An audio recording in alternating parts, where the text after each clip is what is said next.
Selamat datang di webinar diskusi online bersama Pendeta Esra Soru. Dalam webinar ini, kita mengadakan diskusi dengan cara yang berbeda. Anda akan diberikan kesempatan untuk bertanya dan mengangkat topik-topik yang ramai dibahas mengenai Kristenan. Berikut adalah cuplikan video dari diskusi-diskusi yang kami lakukan setiap Senin 2 minggu sekali jam 7 malam. Dan bagi Anda yang ingin mendaftar, silakan Anda bisa klik link yang tertulis pada caption. Jangan lupa untuk klik dan subscribe YouTube channel Pijar TV.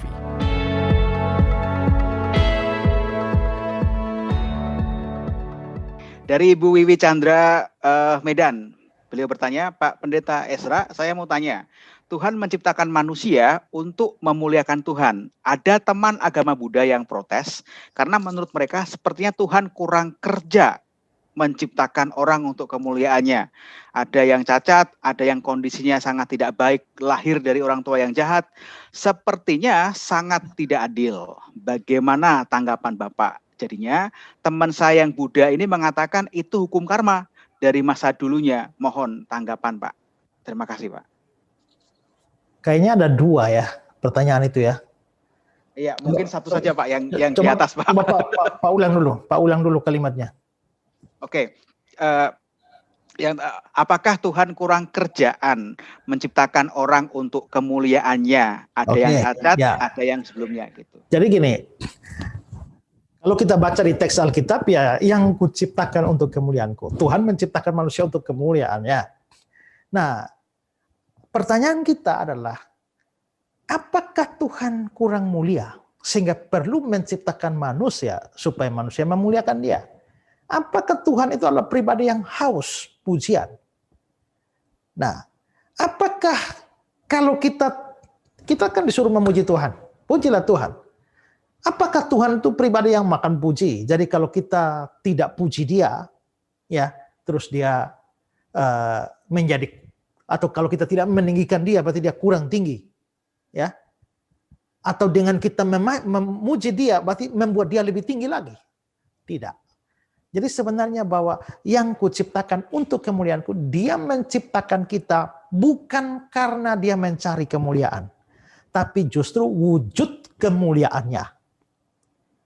Pada waktu Dia menciptakan manusia menurut gambar dan rupanya. Ya, artinya manusia itu dicipta mirip dengan Tuhan, sehingga justru di dalam diri ciptaan itulah kemuliaan Allah terpancar. Nah, itu yang sebenarnya terjadi. Nah, kalau kita sekarang dari sudut pandang Allah, bahwa kemuliaannya dinyatakan melalui ciptaan, termasuk ciptaan manusia. Nah, dari sudut pandang manusia, jikalau saya sudah diciptakan, maka saya berhutang eksistensi kepada Sang Pencipta. Maka saya sadar diri, saya perlu memuliakan Dia. Saya memuliakan Dia bukan berarti saya bikin Dia tambah mulia, tapi saya mengakui kemuliaannya. Itu yang harus dipahami. Ya, kita tidak bisa menambah apa-apa untuk Allah dan tidak bisa mengurangi apa-apa untuk Allah. Kedua, kenapa sampai terjadi ya kok banyak hal yang buruk ternyata dalam manusia ya? Kita tidak semata-mata mengatakan bahwa faktor Tuhan yang hanya Tuhan pencipta sehingga Tuhan bisa disalahkan dalam hal itu. Kita juga mengingat bahwa ada faktor dosa yang sudah terjadi. Dosa menyebabkan banyak hal yang mulanya adalah baik, itu menjadi tidak baik.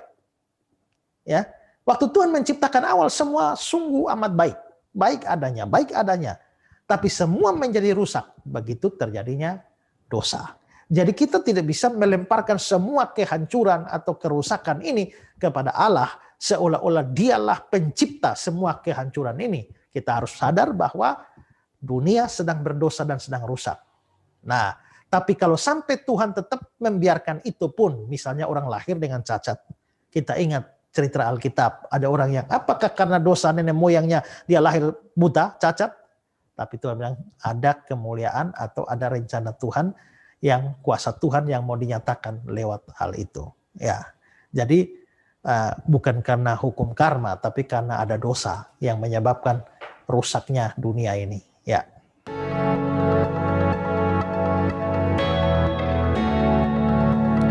Terima kasih, saudara sudah menyaksikan cuplikan diskusi bersama Pendeta Esra Soru. Jangan lupa segera mendaftar dengan dengan klik link pada caption sekarang juga. Informasi selengkapnya ada pada image di akhir video ini.